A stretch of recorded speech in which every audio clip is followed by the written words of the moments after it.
Hello everyone, welcome back to my channel. आज की video में हम स्टार्ट करेंगे एक नए टॉपिक से और यहाँ तक के हम वीडियो के थ्रू PYQ कर चुके हैं।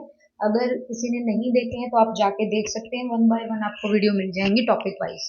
ठीक है, क्लास 1 से स्टार्ट करिएगा। ये PYQ फॉर्म में हम हरियाणा जीके को कंप्लीट कर रहे हैं। ये क्वेश्चन आपके प्रीवियस ईयर पेपर्स में पूछे गए हैं। 2014 से लेकर 24 तक के जो पेपर में हरियाणा जीके जहाँ आती है सबके लिए इक्विवेलेंट रहेगा ये। जॉर्ज थॉमस का हरियाणा में शासन या आगमन 1797 से 1802 तक रहे, 5 साल लगा लीजिए। प्रसिद्ध आयरिश जॉर्ज जिसने हरियाणा पर 1798 में शासन किया, कहाँ के आवास था? तो ये थे आपका जहाज कोठी। जहाज कोठी का सबको ही पता होगा, ये आयरलैंड के मूल निवासी थे। सिरसा और रोहतक के बीच के क्षेत्र का बेताज शासक जॉर्ज थॉमस ने अपने निवास के लिए जहाज कोठी का निर्माण किया था। यहाँ पे यह अपनी अलग स्थिति के कारण समुद्र में एक जहाज की तरह दिखता था, जिसे जहाज कोठी कहा जाता है। नेक्स्ट यहाँ पे बात करते हैं, जींद के राजा गोपाल सिंह करनाल में किस वर्ष बंदी बनाए गए थे? ये थोड़ा टिपिकल सवाल हो जाएगा, तो आपको पता होना चाहिए उस टाइम पे जींद के राजा कौन थे? गोपाल सिंह। करनाल में कहाँ पे बंदी बनाए गए थे? किस वर्ष? 1763 में। तो इनको बंदी बना लिया था और करनाल पर कब्जा कर लिया था। सन 1785 ईस्वी में मराठों ने करनाल में खुद को स्थापित कर लिया और उसके बाद मराठों और सिखों के बीच आपसी झड़प हुई। सन 1995 में मराठों ने जींद के राजा भाग सिंह से इसे छीन लिया और इसे जॉर्ज थॉमस को सौंप दिया। मराठा लोगों की बात हो रही है। जॉर्ज थॉमस ने 1797 में वर्तमान हरियाणा के किस स्थान को अपनी राजधानी बनाया था? तो ये आपका हांसी में दिखेगा, जहाज कोठी वाली बात है। आयरलैंड से आए थे, हांसी को राजधानी बनाया, हांसी को अपना प्रमुख केंद्र बनाया और यहीं बैठकर पूरे इलाके पर शासन किया। 18वीं शताब्दी में आयरिश शासक शासक जॉर्ज थॉमस के द्वारा हरियाणा का कौन सा जिला अधीनस्थ कर लिया था? तो ये जिला था आपका हिसार। हिसार में ही हांसी में जहाज कोठी है, तो आप देख सकते हैं हरियाणा हिसार जिला अधीनस्थ किया था और हिसार शहर के पूर्व में स्थित जहाज पुल और जहाज कोठी आज भी महान आयरिश की याद दिलाते हैं। आयरलैंड से आए थे ये। तो 1802 ईस्वी में जॉर्ज थॉमस की मृत्यु प्रदेश के किस स्थान पर हुई थी? ये हुई थी आपकी बहरामपुर में। अब ये आयरिश के मूल निवासी थे, इनकी मृत्यु हुई थी 22 अगस्त 1802 में बहरामपुर बंगाल में। वहीं पर इनको दफना दिया गया। मार्च और जुलाई 1794 में जॉर्ज थॉमसन एक सैन्य अभियान के तहत हरियाणा राज्य आए, जिसके तहत इन्होंने हरियाणा के कई क्षेत्रों पर कब्जा कर लिया और उन्हें हरियाणा का पहला आयरिश राजा भी माना जाता है। उन्होंने झज्जर में जाजगढ़ जिले की स्थापना भी की थी। नेक्स्ट है हरियाणा में आर्य समाज। आर्य समाज से भी क्वेश्चन बनते हैं। स्वामी दयानंद सरस्वती ने हरियाणा के रेवाड़ी पहुंचने पर सर्वप्रथम क्या प्रारंभ किया था? यहाँ इन्होंने गौशाला, ये क्वेश्चन बहुत बार आया है, यकीन मानिए वही क्वेश्चन आ रहे हैं जो रिपीटेड पूछे जाएंगे। स्वामी दयानंद सरस्वती ने सर्वप्रथम हरियाणा के रेवाड़ी में पहुंचने पर यहाँ पर गौशाला का प्रारंभ किया, गायों की गौशाला का। 1873 में दयानंद सरस्वती का रेवाड़ी में आगमन हुआ था। दयानंद सरस्वती ने 1875 में बंबई में स्वामी विराजानंद की प्रेरणा से आर्य समाज की स्थापना की थी। नेक्स्ट है, स्वामी दयानंद सरस्वती ने डैश की स्थापना की, किसकी? अभी हम पढ़ के आए आर्य समाज की। ये एकेश्वरवादी हिंदू सुधार आंदोलन से जुड़े थे, जो वेदों के निर्विवाद अधिकार पर आधारित विचार और व्यवहारों को बढ़ावा देते हैं। दयानंद सरस्वती एक सन्यासी के रूप में जाने जाते हैं। 10 अप्रैल 1875 को आर्य समाज की स्थापना की, डेट भी याद रखिएगा। जींद विद्रोह किस वर्ष हुआ था? जींद का जो विद्रोह हुआ था वो हुआ था आपका 1814 में। इसमें ईस्ट इंडिया कंपनी के विरुद्ध राजकुमार प्रताप सिंह के द्वारा ये स्टार्ट किया गया। मुख्य कारण यही था कि 1813 में राजा भाग सिंह जो है वो लकवे के कारण कंपनी ने रानी सोराबाई को नियुक्त किया था और इसीलिए जींद विद्रोह हुआ 1814 ईस्वी में।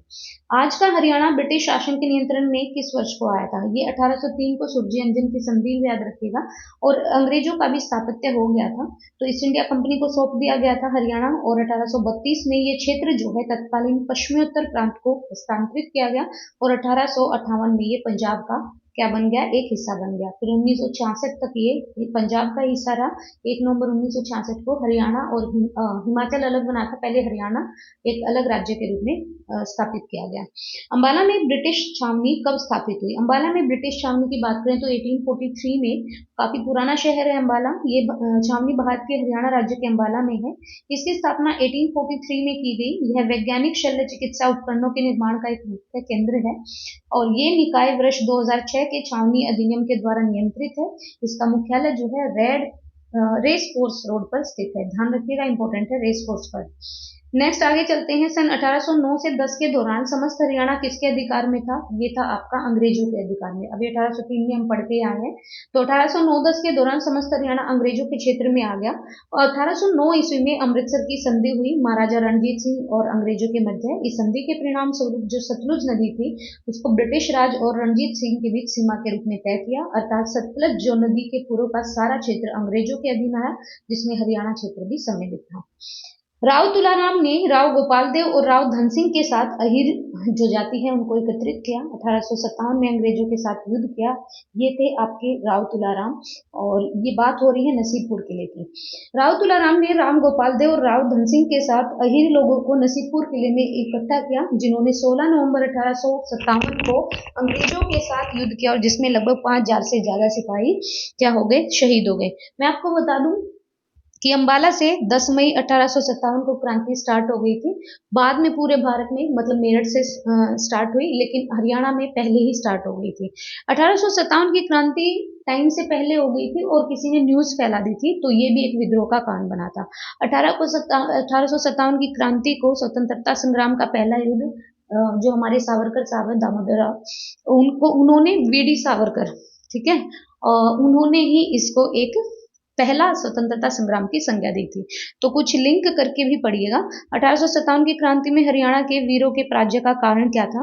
देखो, एक तो भाई ये करते थे, एक रियासत अंग्रेजों के साथ मिल गई, एक नहीं मिली, तो इधर उधर की बातें भी जाती थी, शस्त्र भी नहीं थे हमारे पास और नेतृत्व एक उचित लीडर भी नहीं था, तो ये सारी चीजें थी, ये आप अच्छे से जानते भी हैं। 1857 की क्रांति में हरियाणा के किस किले का योगदान रहा? तो ये रहा गुड़गांव, रोहतक और हिसार, तीनों का। सभी जिलों का योगदान रहा। 13 मई 1857 को गोपाल देव जो मेरठ विद्रोह में थे गुरुग्राम पहुंचे और वहीं से विद्रोह आरंभ हो गया। हिसार और रोहतक में मई के तीसरे सप्ताह में क्रांति की ज्वाला भड़की।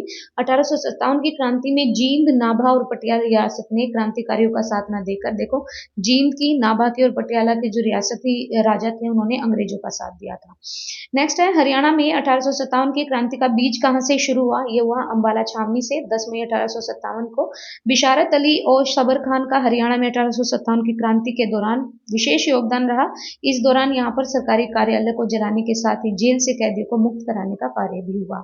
हिसार में 1857 की विद्रोह का नेतृत्व किसने किया? ये किया था मोहम्मद आजम। हिसार की बात हो रही है। प्रथम स्वतंत्रता संग्राम का बिगुल 10 मई 1857 को अंबाला से पहली बार बजाया गया।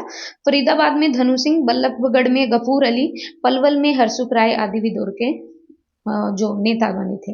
1857 के स्वाधीनता संग्राम में राव तुलाराम ने किस क्षेत्र में अंग्रेजों का मुकाबला किया? ये बात हो रही है नारनौल रेवाड़ी की। यहाँ पे तुलसीराम ने खुद को स्वतंत्र घोषित करते हुए राजा की उपाधि ली और उन्होंने नसीबपुर नारनौल के मैदान में अंग्रेजों से युद्ध किया, जिसमें उनके 5000 से ज्यादा सैनिक शहीद हो गए। तुलसीराम की बात हो रही है। नेक्स्ट है, 1857 के स्वतंत्रता संग्राम में बल्लभगढ़ के किस राजा ने बलिदान दिया था? तो ये दिया था नाहर सिंह ने। इसी में बल्लभगढ़ के राजा नाहर सिंह ने बलिदान दिया। इनका जन्म हुआ था 1827 को बल्लभगढ़ हरियाणा में, जो अब बलरामगढ़ है, और यह 1857 में भारत के पहले स्वतंत्रता संग्राम के नायकों में से एक थे। 9 जनवरी 1858 को इनको अंग्रेजों ने फांसी दे दी थी। 1857 में फरुखनगर के किस नवाब ने अंग्रेजों से टक्कर ली थी? तो आपको पता होना चाहिए फरुखनगर से किसने ली थी, इसमें ऑप्शन में नहीं है, ये थे नवाब अहमद अली खां। नवाब को 1857 के संग्राम के दौरान लड़ाई में शामिल न होने के लिए दिल्ली के बादशाह का पत्र मिला। उस टाइम पे दिल्ली के बादशाह कौन थे? हमारे बहादुर शाह जफर सेकंड। इसके बाद नवाब आजादी की लड़ाई में आ गए और 3 दिनों तक चले घमासान युद्ध के बाद आखिरकार अंग्रेजों ने नवाब अहमद अली खान को बंदी बना लिया। बाद में मुकदमा चलाकर दिल्ली के फवारा चौक पर फांसी दे दी गई। रोहतक में 1857 की क्रांति में किसने भूमिका निभाई? ये भूमिका निभाई थी रांगड़ों में। रांगड़ों ने क्या किया था? खरखोदा के किसान नेता बिशारत अली और बाबर खान के नेतृत्व में विद्रोह किया और अपने इलाके से ब्रिटिश सेना के सभी प्रतीकों को समाप्त कर दिया। उन्हें दिल्ली के तफज्जल हुसैन से मदद मिली थी। नसीबपुर, जैसे नारनौल कहा जाता है, किस रूप में जाना जाता है? ये जाना जाता है 1857 की क्रांति के रूप में। यहाँ एक ऐतिहासिक क्रांति रही ऑब्वियसली, और नारनौल की लड़ाई, जिसे नसीबपुर का युद्ध भी कहते हैं, 16 नवंबर 1857 को अंग्रेज और भारतीयों के मध्य हुआ। इस युद्ध में ब्रिटिश सरकार ने अपने 700 सैनिक के साथ कमांडर कर्नल गेरार्ड और कैप्टन वालेस को खो दिया, मर गए थे ये। हरियाणा का कौन वीर सेनानी मेरठ क्रांति केस में मेरठ का नायब कोतवाल रहा? ये रहे राव कृष्ण गोपाल। हरियाणा के राव कृष्ण गोपाल वीर सेनानी, मेरठ की क्रांति के समय मेरठ शहर के नायब रहे, कोतवाल पुलिस वाले। 1857 के विद्रोह में हरियाणा के वीर सपूतों ने बढ़ चढ़कर भाग लिया। रोहतक, गुरुग्राम, झज्जर, अंबाला, फरीदाबाद, भिवानी में स्वतंत्रता की ज्वाला उठी और यहीं से सैनिकों ने स्वतंत्रता में भाग लिया। लास्ट है, प्रथम स्वतंत्रता संविधान संग्राम में बल्लभगढ़ के किस राजा ने दिल्ली में क्रांतिकारी सेनाओं का नेतृत्व किया था? तो ये थे हमारे बल्लभगढ़ से राजा नाहर सिंह। इन्होंने हरियाणा मतलब बल्लभगढ़ से 1857 की क्रांति में क्रांतिकारियों का नेतृत्व किया और ये ब्रिटिश सेनाओं से दिल्ली की सीमाओं की 120 से अधिक दिनों तक रक्षा की। ब्रिटिश हुकूमत ने नाहर सिंह को विश्वासघात से पकड़ा, मतलब धोखेबाजी से, और चांदनी चौक पर फांसी दे दी थी। 210 तक करेंगे। 1857 के स्वतंत्रता संग्राम में बल्लभगढ़ के किस राजा ने बलिदान दिया? Again the same question, Nahar Singh है, तो आप पढ़ लीजिए इसको। अच्छा, ये याद रखिएगा, 9 जनवरी 1858 को इन्हें फांसी दी गई थी। 1857 के विद्रोह के बाद हरियाणा को डैश के साथ मिला दिया गया था, पंजाब के साथ इंक्लूड कर दिया था। कल से करेंगे कांग्रेस, नेक्स्ट वीडियो से कांग्रेस व राष्ट्रीय आंदोलन। आपको वीडियो पसंद आए तो प्लीज शेयर कीजिएगा एंड चैनल को सब्सक्राइब करिएगा अगर आप न्यू हो तो। Thank you.